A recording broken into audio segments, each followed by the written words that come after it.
و علیکم السلام و رحمت الله و برکاته. چه حال هستین؟ خوب هستین شما؟ برادری محترم، حادثه اسراء و معراج یک حادثه تاریخی در زندگی رسول الله صلی الله علیه وسلم بوده.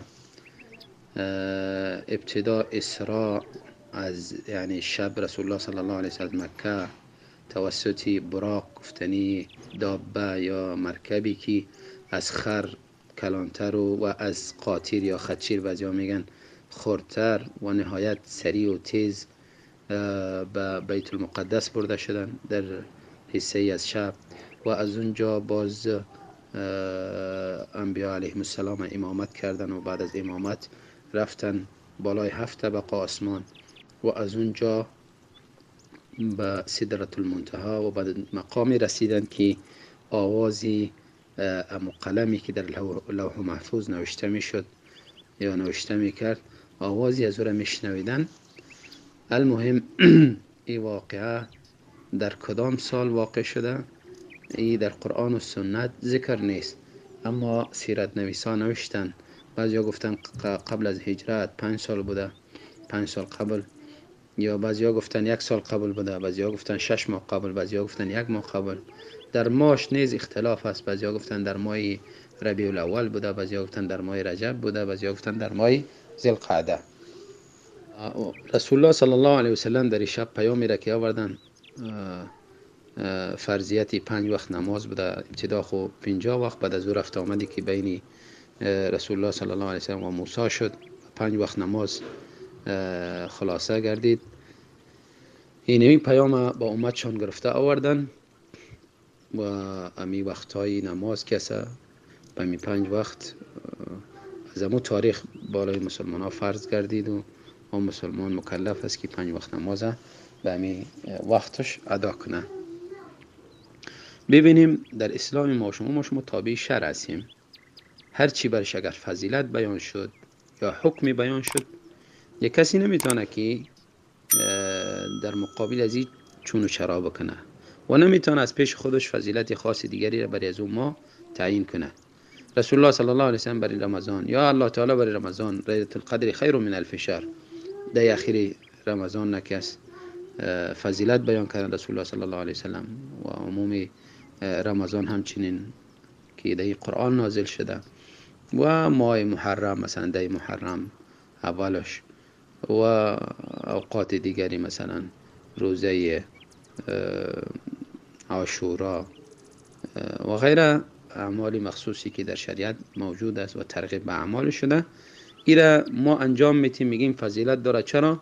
به خاطری که اسلام برای ما گفته اگر امین ما حادثه اسراء و معراج نکدام اعمال مخصوصی اگر میشد، امیر رسول الله صلی الله علیه وسلم با امتشان بیان میکردن که کسی در شب معراج در شب اسراء اگر این اعمال انجام بده اینقدر اجر داره، اینقدر ثواب داره. این خوب امتشان بیان میکردن. وقتی که با امتشان بیان نکردن، ما از نزد خود یک عملی را اختراع بکنیم، خب ما گویا این که بالای شریعت یک چیز دیگری را اضافه میکنیم، یعنی از پیش خود شریعت میسازیم. و دوم صحابه کرام تابعین تبع تابعین از اونا ثبوت نداره که در این شب کدام اعمال خاصی را انجام میدادن. اگر کسی میگه انجام دادن، باز ثبوتش یعنی مطالبه میشه که ثابت بسازه. وقتی ثابت کردن نمیتونه، ما ولو که عمل خوب است، ولو که نماز است، روزه است، یا تلاوت قرآن عظیم شان است، یا ذکر اذکار و غیره، ما نمیتونیم اعمال خوبه از نزد خود بسازیم.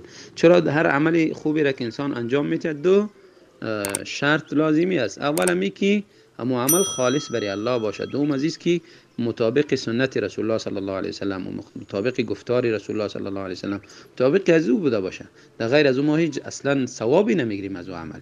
یک نفر بگه مثلا ما نمازی فجر 2 رکعت از 4 رکعت میخوام، چرا؟ چه مشکلی داره؟ فرض است بیشتر میخوانم ثواب بیشتر بگیرم. نه، اصلا نمازت باطل است.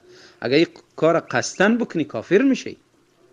چرا؟ در حالی که نماز میخونه چرا ما یک گپا برش بزنیم؟ میگم به خاطری که تو مخالف اسلام کار میکنی. اصلا اسلام تو نگفته که 2 وقت نماز 4 وقت 2 رکعت نماز 4 رکعت نماز بخون. 2 رکعت فرض شد 2 رکعت بخون، 4 رکعت فرض شد 4 رکعت بخون.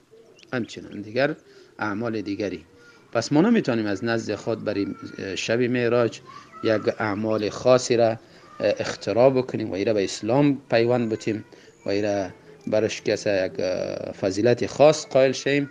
اگر کسی دعوا داره میگر در اسلام وجود داره، پس این قرآن و سنت میان ما و شما وجود داره. از قرآن و سنت دلایل پیش کنه تا اینکه همه مسلمان ها یه عمل خوبه انجام بدن. در غیر از او دیگر اعمالی که در اینجا در وقتا انجام میشه صورت میگیره اعمالی است که همگی بدعی است و جای از اینکه انسان ثواب بگیره بلکه گناه میگیره، یعنی مخالفت شرع میکنه.